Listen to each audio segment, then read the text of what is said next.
Pemirsa, biasanya kita lebih mengenal madu coklat yang rasanya manis. Namun ada juga madu yang warnanya gelap hitam, namun pahit rasanya.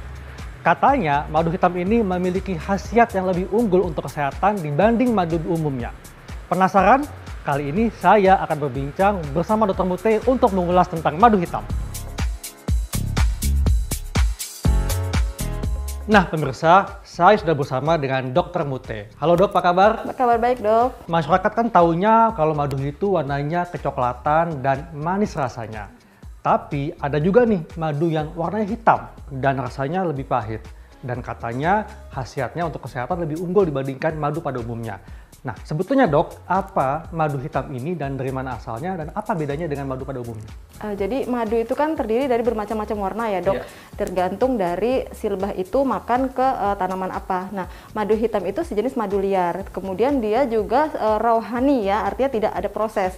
Nah kemudian kenapa dia warnanya hitam dan rasanya pahit, itu biasanya madu itu mengambil dari tanaman mahoni dok. Jadi memang dia tumbuhnya liar, artinya madu yang mengembang biakannya itu memang tumbuhnya liar, tidak diternak dok. Betul, ya? tidak diternak.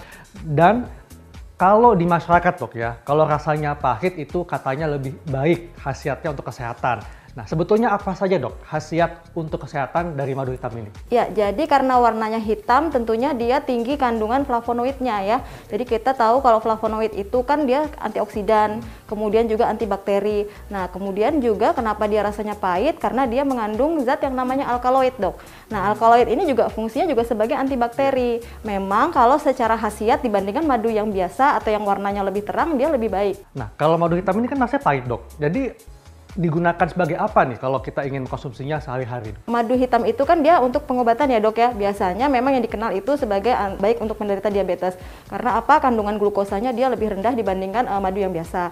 Terus yang kedua juga dia tinggi anti-inflamasi atau anti peradangan dok. Sehingga baik untuk penderita dengan asam urat dok. Nah kemudian juga dengan anti-inflamasinya tersebut terkenal juga madu hitam itu memiliki manfaat untuk MAH ya, gangguan lambung. Kemudian juga karena dia memiliki antibakteri yang tinggi, dia juga baik untuk saluran pencernaan. Dia juga untuk diare juga baik, begitu dok. Nah kemudian juga karena kandungan yang lain, ada vitamin B dan mineral lain juga baik untuk masalah kecantikan dok. Salah satunya yaitu flek di wajah, kemudian jerawat gitu juga baik. Jadi dapat digunakan secara topikal dok ya, selain dikonsumsi minum ya? Selain diminum juga dapat dioles dok gitu. Apakah semua orang, baik itu anak-anak hingga lansia, tua muda atau mereka yang punya penyakit tertentu boleh mengkonsumsi madu hitam? Jadi kalau untuk karena dia bentuknya rohani ya, artinya madu yang tidak diproses ya, tentunya kita tidak boleh memberikan itu kepada anak-anak di bawah usia 1 tahun. Khawatirnya adalah adanya bakteri Clostridium botulinum itu gitu. Nah untuk ibu hamil juga wajib hati-hati. Nah kalau untuk penderita diabetes, kolesterol tinggi, hipertensi itu juga bagus. Nah, untuk mendapatkan manfaat kesehatannya, berapakah takaran sebaiknya kita mengkonsumsi madu hitam dalam keseharian, dok? Jadi madu hitam itu baiknya dikonsumsi 1-2 sendok makan sehari 3 kali gitu, dok. Dan lebih baik dikonsumsi sebelum makan. Sebelum gitu, makan, agar lebih mudah diserap. Gitu. Okay. Bagaimana nih cara mengolah ramuan herbal madu hitam supaya dapat menghasilkan manfaat untuk kesehatan kita? Ya, jadi yang mau saya buat adalah ramuan untuk gangguan lambung ya dok. Nah, kenapa dia baik untuk gangguan lambung? Karena tadi kan fungsinya sebagai anti-inflamasi atau anti peradangan ya. Sehingga kalau peradangan di lambung dapat dibantu dengan mengkonsumsi madu hitam. Nah, madu hitam ini baiknya dikonsumsi dilarutkan dengan air hangat ya dok. Jadi jangan air panas, karena apa? Dia mengandung beberapa enzim. Kalau dilarutkan dengan air panas itu akan rusak enzimnya. Nah, kalau gitu madu hitam apakah boleh direbus, dok? Tidak boleh. Nggak boleh ya? Tidak boleh Tapi direbus. kalau dengan air hangat boleh? Boleh. Jadi suhu di bawah 80 derajat ya, suhu optimum. Jadi ini saya 1 gelas air hangat, kemudian kita larutkan madunya sebanyak 2 sendok teh. Atau kalau nggak misalnya tidak mau pakai air, boleh dikonsumsi langsung, tetapi jangan langsung ditelan. Jadi diemut dulu dok, agar dia mudah untuk diserap gitu. Baik. Oke, jadi suhunya suam-suam kuku dok ya? Ya, suhu hangat ya, suam-suam kuku tidak panas. Nah kemudian setelah itu baru kita masukkan 2 sendok teh. Nah, madu hitam ini memang lebih pekat ya dok ya, dibandingkan dengan madu yang biasa. Oh iya dok, madu hitam ini disimpannya apakah boleh di suhu kamar atau di suhu tertentu dok? Suhu kamar ya dok, Suhu agar kamar, ya. segera bisa dapat digunakan. Jadi ini kita campurkan 2 sendok teh madu hitam ke dalam air hangat. Ya. Dan ini untuk mengatasi gangguan lambung. Gangguan ya? lambung, dan ini dapat dikonsumsi 2-3 kali sehari. Sebelum makan? Sebelum makan, baiknya adalah sebelum makan agar mudah diserap begitu. Bagaimana cara mengetahui bahwa madu hitam ini madu yang asli? Karena kan ini madu hitam kan tadi katanya raw material. Nah, bagaimana dok caranya? Ya, memang kalau madu hitam itu kan sebetulnya langka ya, dan sangat sulit didapat ya. Organoleptik artinya dari cium, dari indera penciuman, kemudian dari rasa atau dari penampakan, itu sulit dibedakan dengan madu yang palsu ya dok.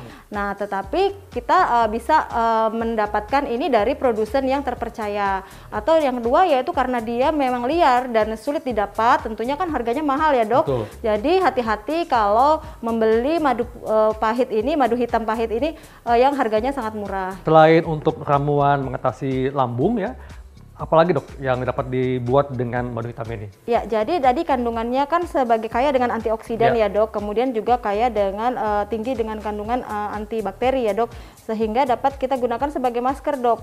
Nah, dia juga tadi kan memiliki fungsi untuk menghilangkan flek-flek hitam ya. Caranya sangat mudah dok. Nah, ini 1 sendok teh madu hitam, kemudian kita campurkan dengan kentang ya. Nah, kentang ini bagus karena dia mengandung niacin, sehingga dia juga berfungsi untuk memudarkan flek-flek hitam pada wajah. Niacin ini kan semacam sumber dari niacinamide dok ya? Ya, vitamin B3 ya dok ya. Betul. Nah, kemudian kita campurkan. Nah, karena memang madu ini memiliki efek kering ya pada wajah, maka saya kombinasikan dengan aloe vera atau lidah buaya ya, di mana dia fungsinya ada untuk melembabkan supaya nanti dengan penggunaan madu tidak kering ya. Nah, ini kita berikan 1 sendok saja. Nah, untuk lidah buaya sendiri, jadi lidah buaya itu setelah kita potong itu digunakan adalah gel yang putih ya dok. Nah, kalau kita langsung gunakan langsung, nah ini gel kuningnya dihilangkan dulu. Nah, kan ada gel kuning. Nah, gel kuning ini menyebabkan gatal di kulit.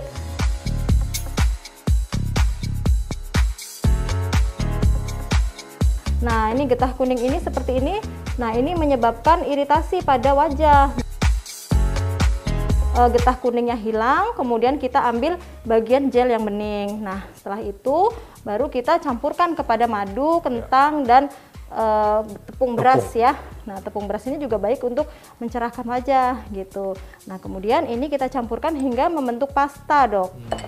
Kita membentuk pasta. Setelah itu jangan lupa apapun yang akan dioleskan ke wajah atau ke rambut atau ke kulit ya, itu harus dilakukan tes alergi dok. Walaupun memang pada madu hitam ini jarang sekali, atau madu pada umumnya jarang menyebabkan alergi ya, tetapi ada kondisi-kondisi pasnya tidak semua orang sama ya. Jadi harus dilakukan tes alergi, yaitu dioleskan pada lengan atas bagian dalam, nanti dilihat apakah gatal atau timbul kemerahan atau bengkak ya. Jadi kalau misalnya timbul seperti itu tidak usah digunakan. Nah, setelah menjadi pasta, ini dapat kita aplikasikan ke wajah dok. Nah, ini dibiarkan hingga kering, kemudian setelah kering kita usap wajah, dimasas ya, dimasas, kemudian baru dibilas. Dapat dilakukan seminggu sekali, maksimal seminggu 2 kali. Maksimal seminggu 2 kali. Maksimal seminggu 2 kali. Dan seberapa jauh dok racikan herbal ini dapat membantu untuk memudarkan flek hitam pada wajah? Ya, jadi kalau herbal itu memang kerjanya tidak instan ya dok. Jadi memang perlu proses, tentunya mengikuti dengan proses regenerasi kulit ya. 28 hari mungkin baru tampak manfaatnya, yaitu sekitar 3 kali pemakaian, 3 bulan pemakaian begitu. Nah pemirsa, demikianlah bincang sehat saya dengan Dr. Mute mengenai khasiat madu hitam. Saya Dr. Heka Lansari dan Dr. Mute untuk Hidup Sehat Plus.